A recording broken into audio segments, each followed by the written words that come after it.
Hi, Ayaya here.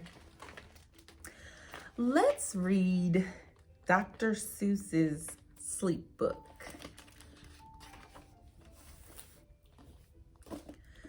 The news just came in from the county of Keck that a very small bug by the name of Van Vleck is yawning so wide you can look down his neck. This may not seem very important, I know, but it is. So I'm bothering telling you so. A yawn is quite catching. You see, like a cough. It just takes one yawn to start other yawns off.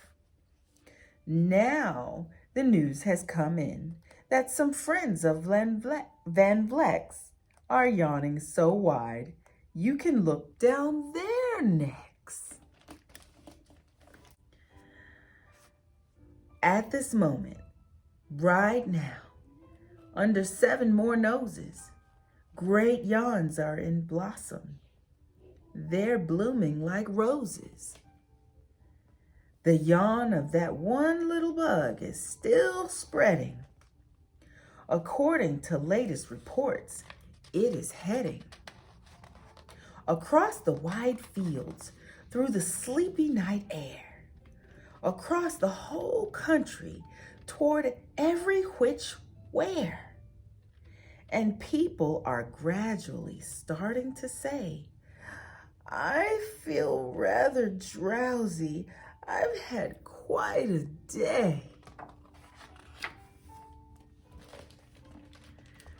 Creatures are starting to think about rest. 2 Biffer-bomb birds are now building their nest. They do it each night, and quite often I wonder how they do this big job without making a blunder. But that is their problem, not yours and not mine. The point is, they're going to bed, and that's fine. Sleep thoughts are spreading throughout the whole land. The time for night brushing of teeth is at hand. Up at Herkheimer Falls, where the great river rushes and crashes down crags in great gurgling gushes, the Herkheimer sisters are using their brushes. Those falls are just grand for toothbrushing beneath, if you happen to be up that way with your teeth. The news just came in from the castle of Krupp that the lights are all out and the drawbridge is up. And the old drawbridge drawer just said with a yawn, my drawbridge is drawn and it's going to stay drawn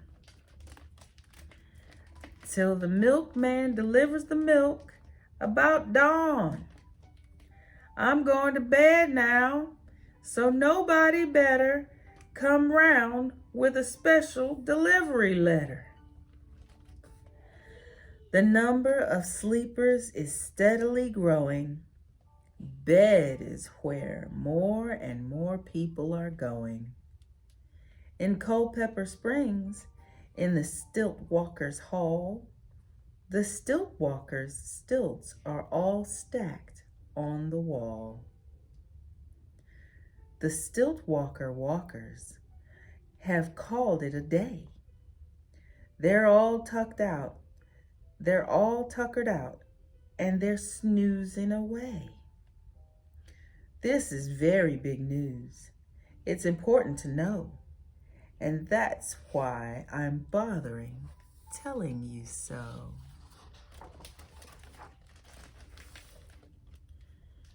Way out in the west, in the town of Merced.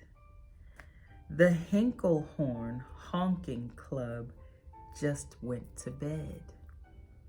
Every horn has been quietly hung on a hook for the night in its own private Hinklehorn nook.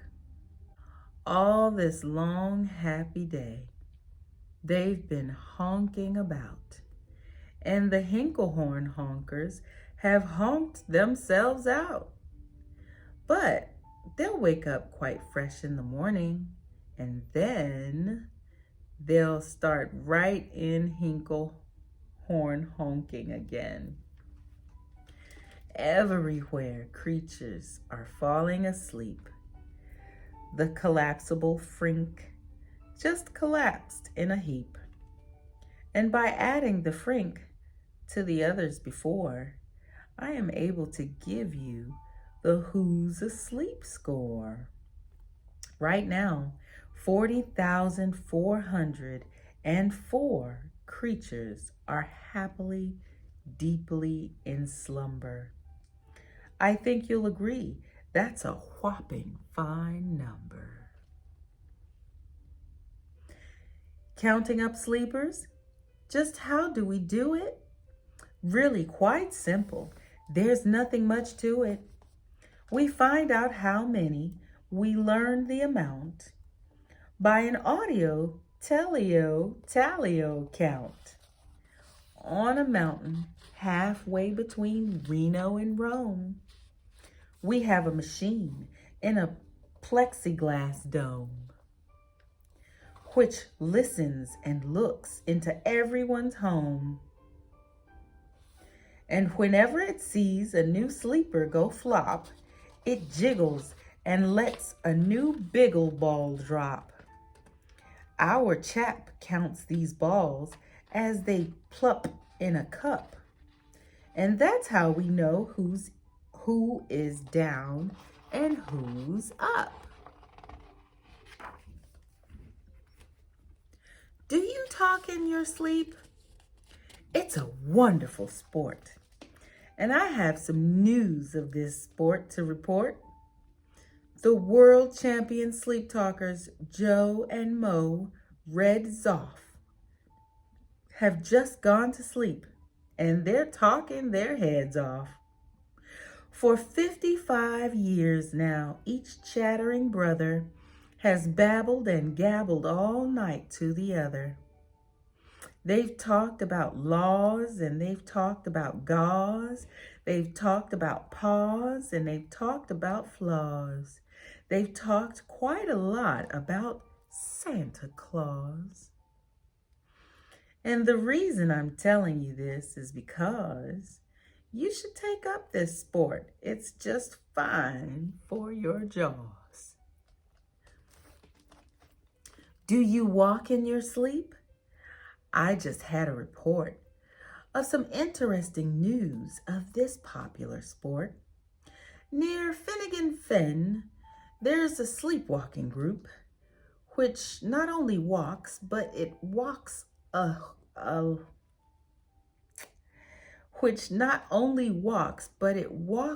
la hoop. Every night they go miles. Why they walk to such length, they have to keep eating to keep up their strength. So, every so often, one puts down his hoop, stops hooping, and does some quick snooping for soup. That's why they're known as the Hoop Soup Snoop Group. Sleepwalking, too, are the curious Crandalls, who sleepwalk on hills with assorted sized candles. The Crandalls walk nightly in slumbering peace, in spite of slight burns from the hot dripping grease. The Crandalls wear candles because they walk far, and if they wake up, want to see where they are.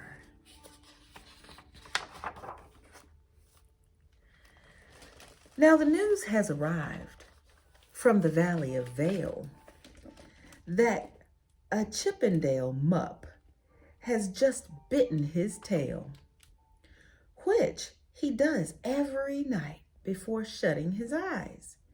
Such nipping sounds silly, but really it's wise.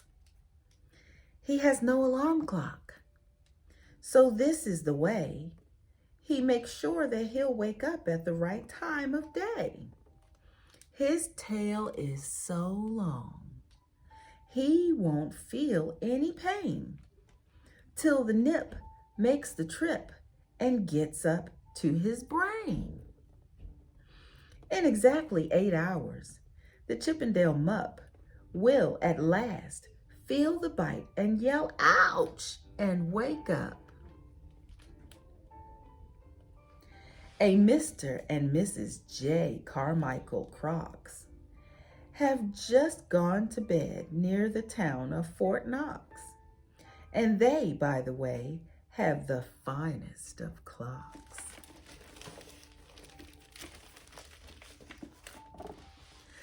I'm not at all sure that I quite understand just how the thing works with that one extra hand. But I do know this clock does one very slick trick. It doesn't tick-tock. How it goes is tock-tick.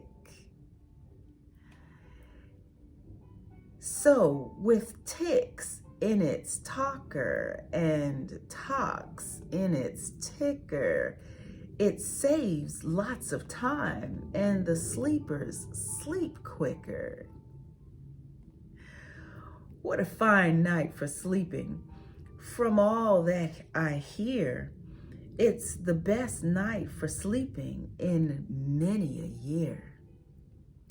They're even asleep in the Zweiback Motel, and people don't usually sleep there too well.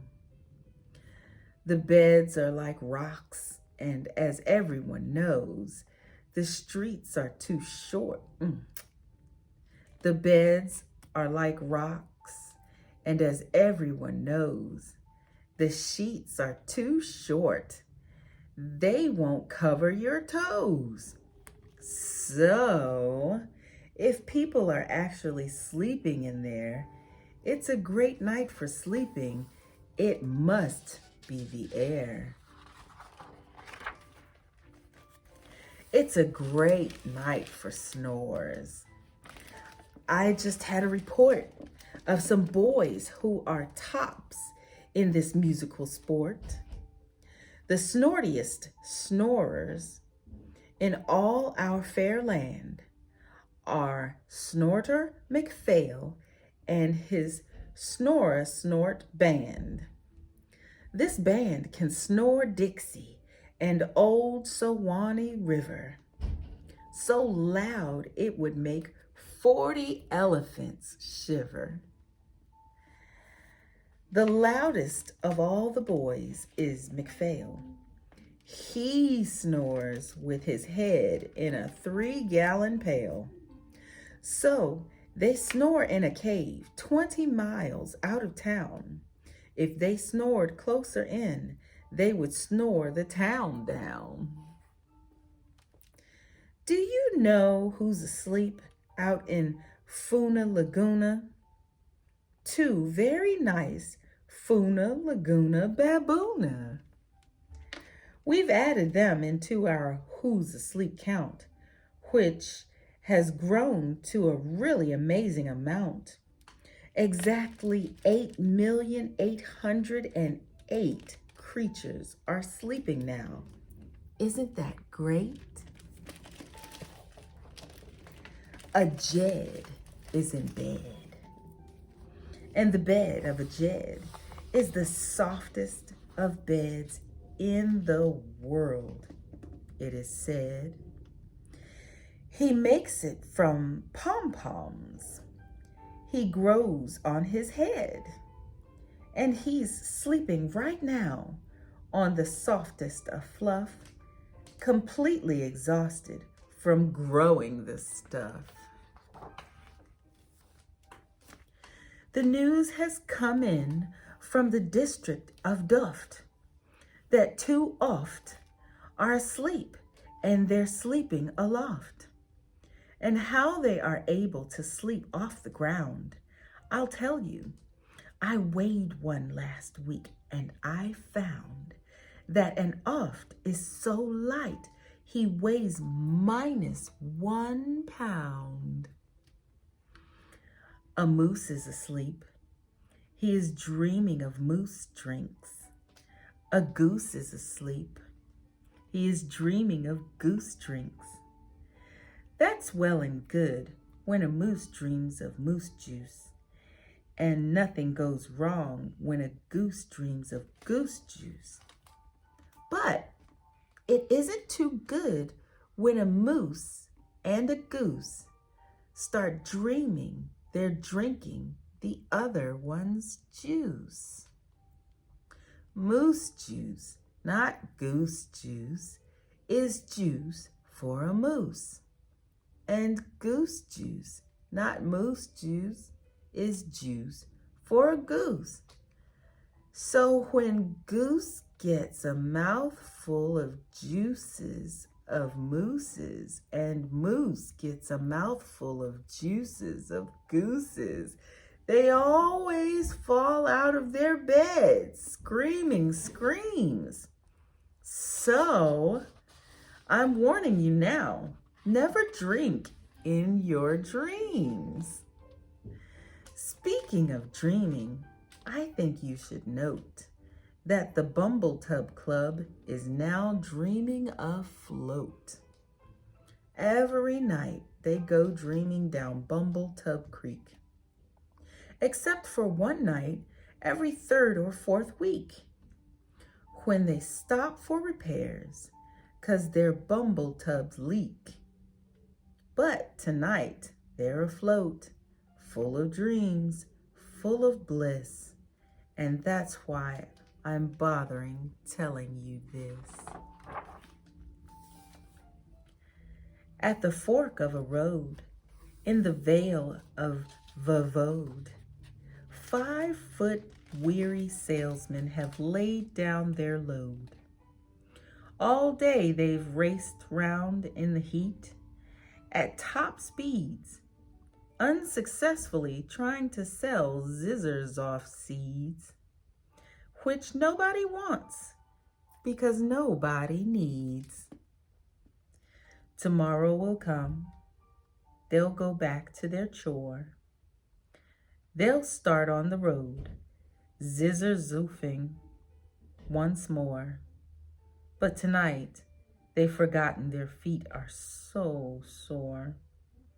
And that's what the wonderful nighttime is for. Everywhere, creatures have shut off their voices. They've all gone to bed in the beds of their choices. They're sleeping in bushes, they're sleeping in crannies, some on their stomachs and some on their fannies. They're peacefully sleeping in comfortable holes, some even on soft tufted barber shop poles. The number of sleepers is now past the millions. The number of sleepers is now in the billions. They're sleeping on steps and on strings and on floors, in mailboxes, ships, and keyholes of doors. Every worm on a fish hook is safe for the night. Every fish in the sea is too sleepy to bite.